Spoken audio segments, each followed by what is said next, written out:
Assalamualaikum and good morning. My name is Cinta Kaisara. My group and I will present on the topic of inflation, unemployment and public policy in Malaysia from 2020 to 2023.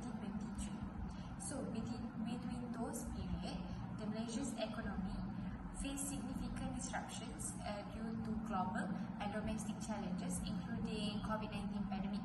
As you can tell, the COVID-19 pandemic had a significant impact on our country's economy, which caused the inflation and unemployment rate to rise. So if you guys want to know the rate of unemployment, the unemployment rate surged to 4.5% in 2020, which the highest in decades. Even if the rate was gradually reduced to 3.8% in 2023 due to recovery effort, youth unemployment and underemployment remain to be the major issues of this country. On the other hand, inflation rate fluctuating from 1.2% in 2020 to 3.3% in 2022 due to fuel and food prices worldwide. However, inflation continued to put a strain on households, particularly those in lower income group, despite government measures like price controls and subsidies. So the unemployment rate over here shows that the fluctuations over the years, starting at 3.2 in 2019, peaking at 4.6% in 2021, and then gradually decreased to 3.8% in 2023. As I said earlier, the rate gradually decreased due to the recovery efforts. However, the youth unemployment and underemployment remain to be the major issues in Malaysia. However, the GDP growth rate for inflation fluctuated, starting at 0.66% in 2019, dropping to negative 1.1 in 2020, and then gradually increased to 3.3% in 2022 before slightly decreased to 2.49% in 2023. Hi, Assalamualaikum. My name is Nur Aina Hazni, and now I'm going to present about theory in inflation. Inflation is defined as a persistent and sustained increase in the aggregate or average price level of goods and services in an economy. Inflation also refers to a rise in cost of living, leading to reduced purchasing power. It occurs when there is an excess of money in circulation and insufficient goods to meet the demand. This creates an inverse relationship between inflation and the value of money. As the inflation increases, the value of money will be decreased and vice versa. With inflation, currency lost its value, meaning that consumers can buy less today with their money compared to yesterday. Next is type of inflation. Inflation have three types. First, demand pull inflation. Second, cost push inflation. Third, monetary inflation. Demand pull inflation is a Keynes modified his theory on how excessive demand can lead to inflation in a fully employed economy during the early stage of World War II. It explained that demand pull inflation occurs when aggregate demand surpasses the aggregate supply. Second is cost push inflation. Cost push inflation is that inflation that can also result from a decline in aggregate supply. Cost push inflation happens when factors such as labor shortage, raw material shortage, crop failure, or a lack of capital increase production costs and reduce the overall supply of goods and services, leading to high price. Lastly, monetary inflation. Monetary inflation refers to a continuous rise in a country's money supply which leads to price inflation. It is driven by the increase in the money supply, often resulting from expansionary fiscal or monetary policies. The expansionary fiscal is executed by the federal government through deficit spending or mismanagement of the economy. Inflation in Malaysia is driven by several key factors including supply chain disruptions, depreciations of ringgit Malaysia, global commodity price increases, and rising food prices. The next slides, I will explain in details about each of the factors. As you can see in the slides, it is the rates of food and non-alcoholic beverage. So, during the COVID-19 pandemic, Malaysia faced rising inflation due to the disruption in supply chains and reduced production from the Movement Control Order, which is MCO. So, when the MCO starts in March 2020, the country's economy came to a standstill that affecting key sectors like manufacturing and agriculture. With the restriction on movement, factories couldn't get the materials they needed, that leading to a sharp drop in production. The agricultural sector also struggled to the labor shortage, as farms heavily relied on migrant workers who were no longer available. The resulted in the rise in the cost of everyday essentials like vegetables, poultry, and fish. The consumer price index showed a 1.8% increase in food price compared to the previous year, while the government stimulus measures aimed at boosting the economy added more pressure by increasing the demand. The second factors of inflation is the depreciation of ringgit Malaysia. So, the decline in the value of the Malaysian ringgit has had a big impact on inflation, making import goods such as fuels and raw materials more expensive.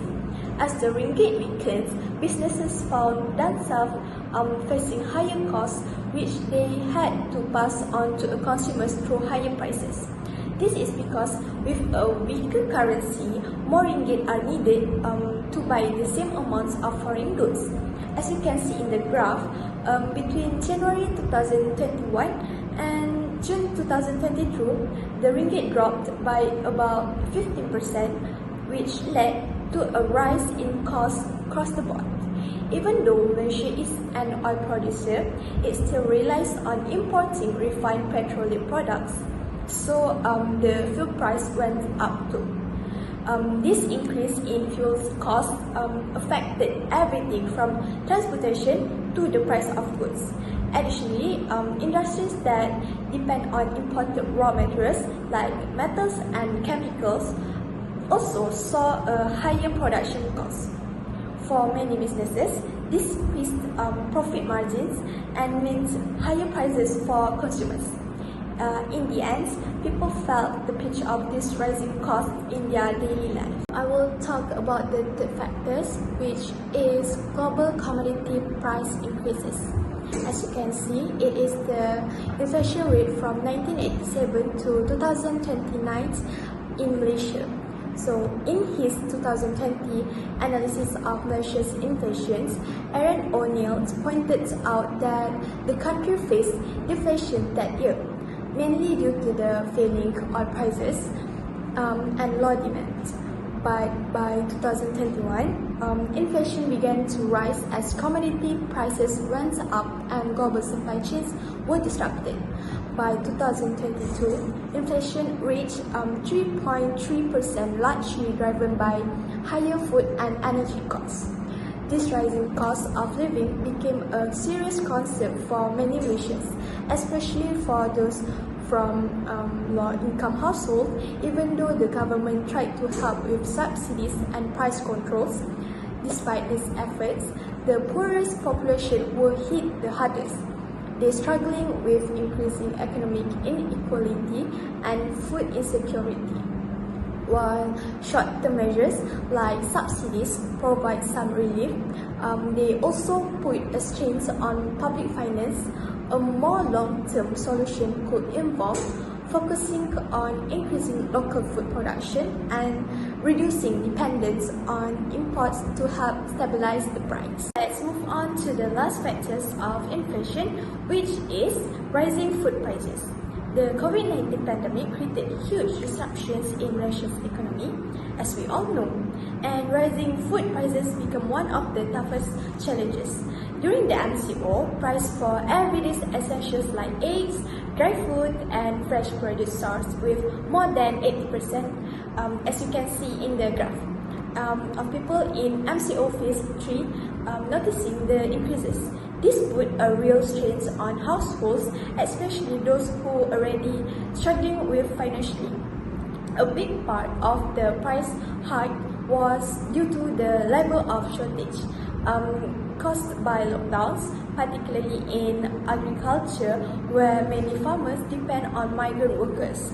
Malaysia's reliance on imported food also made things worse as global shipping costs went up and supply chain issues drove price higher for staples like rice and cooking oil. For many, especially low and middle income families, these rising costs became overwhelming for them, with food making up a large part of household expenses. The pandemic's economic toll, including job losses and wages cuts, made it even harder to afford basics like poultry and cooking oil. So that's it from me. Hi, my name is Nur Farzana Aina binti Abdul Fattah, and I'm gonna present to you guys about effects of inflation in Malaysia. The first effect is consumer behavior. From 2020 to 2023, Malaysia experienced significant inflation driven by the COVID-19 pandemic, global supply chain disruptions, and the Russia-Ukraine war, which reshaped consumer behavior. As households face rising price and reduced purchasing power, they prioritize essential goods like food and utilities, while cutting back on luxury items and non-essential purchases.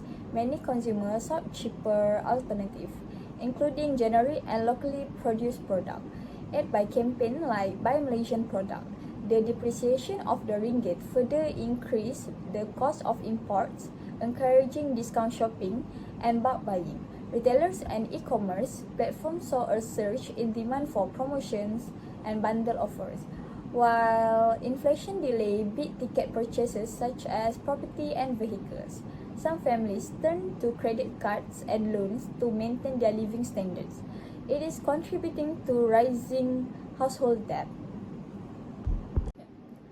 The second effect is increased cost of living. The rising cost of living in Malaysia, exacerbated by inflation, significantly impact low-income households. Despite government subsidies and price regulations, economic inequality and food insecurity worsened, with poorer populations being the hardest hit. While the government introduced rental assistance and loan moratoriums during the pandemic, many households still struggle to cover rising housing and utility costs, especially with volatile energy price. Additionally, medical expense increased due to the pandemic strains on the healthcare system, and the cost of private healthcare and COVID-19 related treatments further burdened families, even as subsidized care was available through public institutions. The third effect of inflation in Malaysia is business challenge.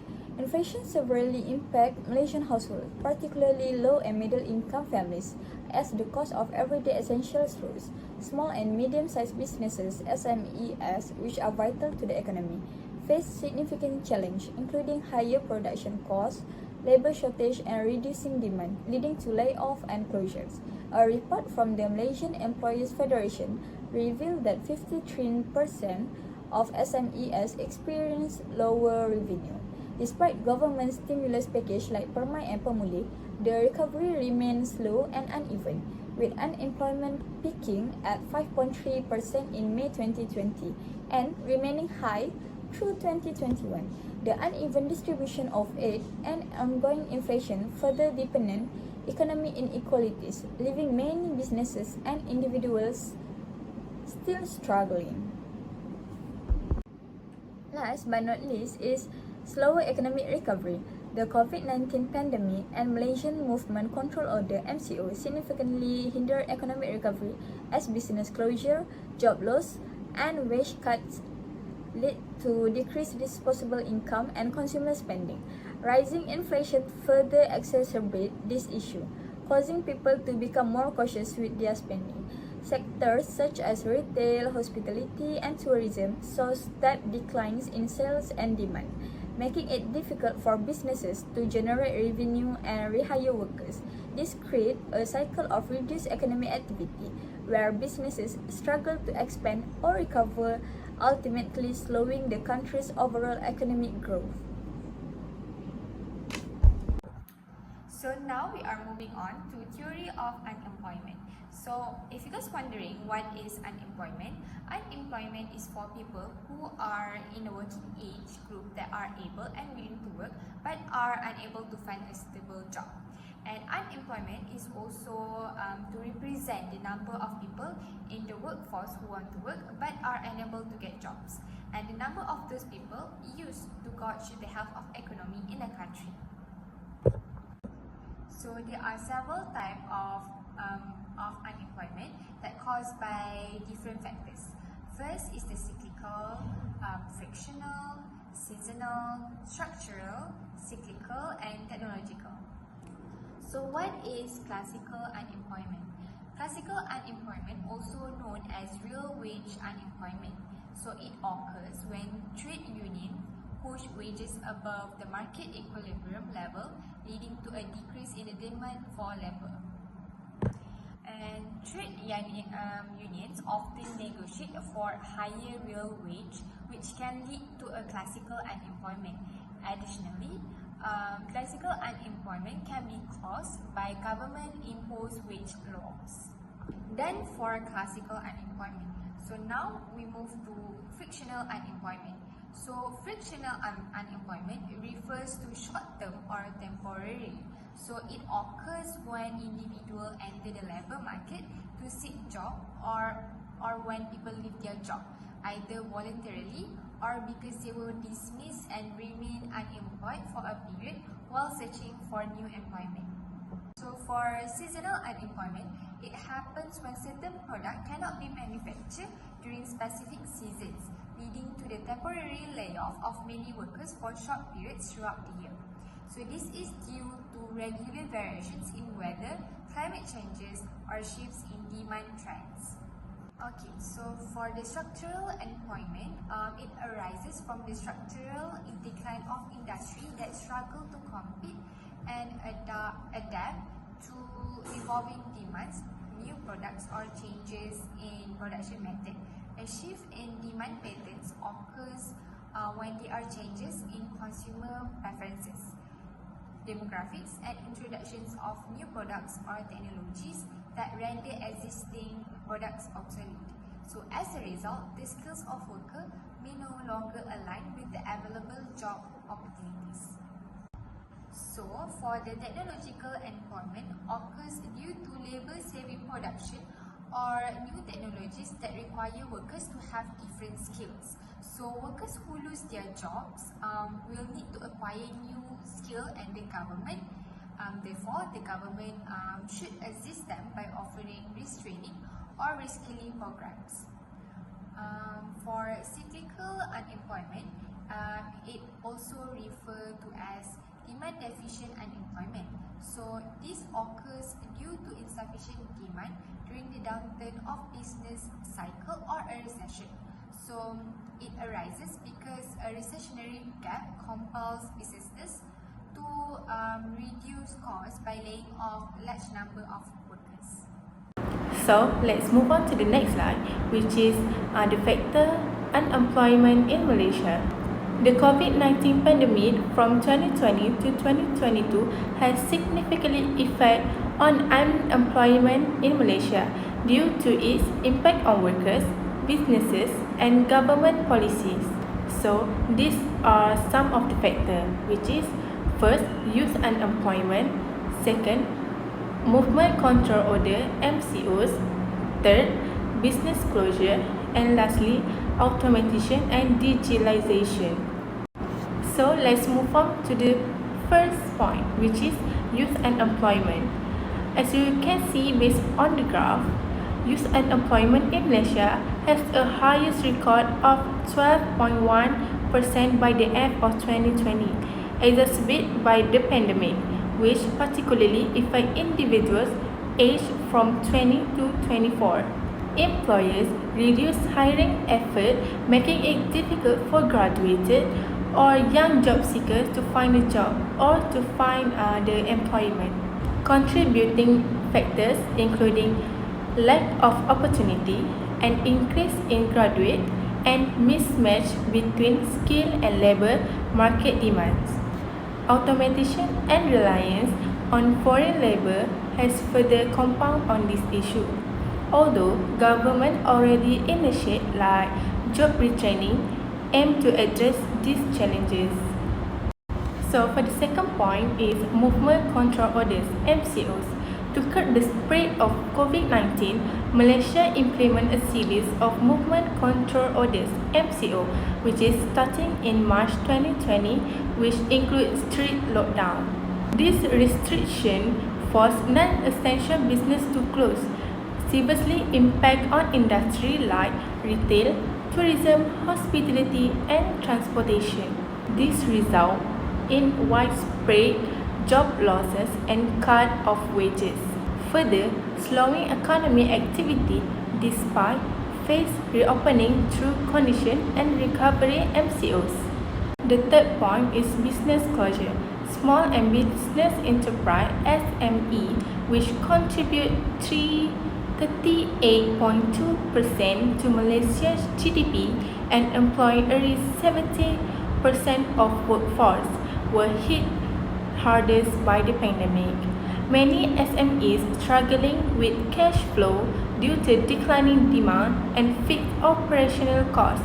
A survey revealed that 20% of SMEs were at risk of permanent closure, and 75% faced serious financial distress.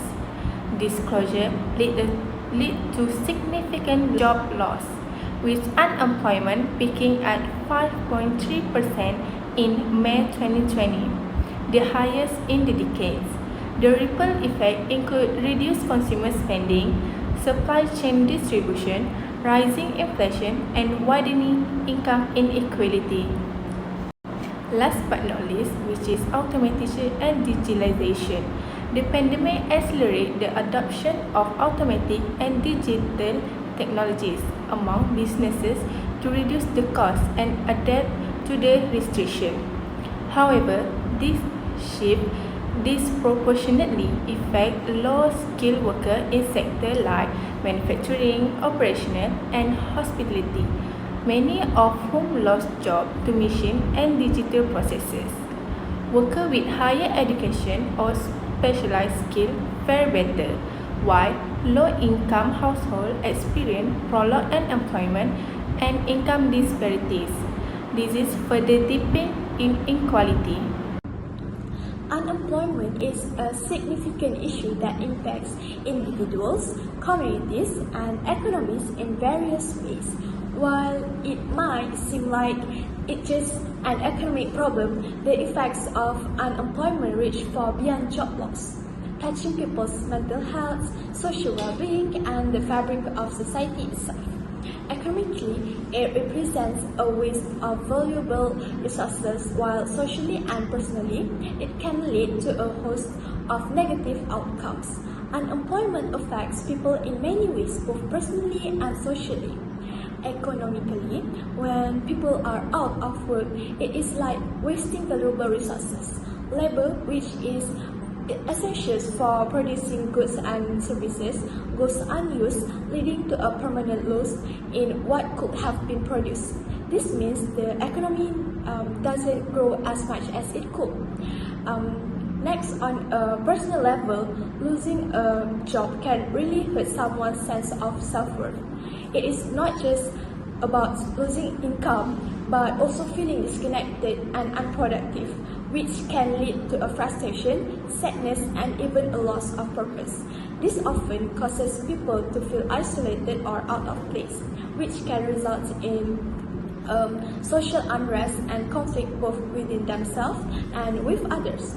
On a broader level, the effects of unemployment can spill into society, with some turning to a negative behavior like drug use or even crime to cope with their struggles. This not only worsens the individual situation, but also contributes to a bigger social problem such as higher crime rates and increased substance abuse, which making the whole community face even more challenges. The public policies in Malaysia, we could divide it into two, which are fiscal policies and monetary policies. To mitigate the economic impact of the COVID-19 pandemic, the Malaysian government implement both fiscal and monetary policies. The fiscal measures include the 250 billion Perhatian Rakyat economic stimulus package, which offer tax break, salary subsidies, cash aid for low-income households, and support for SMEs through grant and loan moratoriums. These efforts help sustain businesses, protect jobs, and boost consumer spending. On the monetary side, Bank Negara Malaysia (BNM) reduced the overnight policy rate (OPR) from 3% to 1.75% to encourage investment and consumption. Additionally, BNM introduced a 6-month loan moratorium, which was widely adopted by 77% of households and 68% of MSMEs, easing the financial burden on both consumer and businesses. This coordinate fiscal and monetary policies play a key role in stabilizing domestic demand, reducing the economic downturn, and supporting recovery efforts during the pandemic. To conclude everything from our presentation, Malaysia's recoveries require a balanced approach that addresses immediate challenges while laying the foundation for long-term resilience. So short-term measures such as financial assistance and price controls are crucial to ease the current burdens. Simultaneously, long-term strategies like boosting domestic production and enhancing workforce skills are necessary to create sustainable job opportunities and stabilize the economy. By implementing these initiatives, Malaysia can foster economic growth, reduce inequality, and ensure a stable and equitable future for its citizens. So that's all from us today. Thank you very much. So for this slide, I will present about recommendation. Malaysia can address inflation and employment through subsidy and essential good price control and target assistance like cash transfer and food voucher to ease the burden on low-income households. Enhancing domestic food production with innovative farming technologies, financial aid for farmers, and improve logistics and reduce import dependency, stabilize prices, and minimize waste. To tackle unemployment, upskilling programs are essential, especially as industry adopt to digital technologies and automation. Initiatives like the Penjana Economic Recovery Plan focusing on reskilling workers for sectors like e-commerce, IT, and green energy. This is to reducing structural unemployment. This together let's measure and stabilize prices, create sustainable jobs, and build a resilient economy.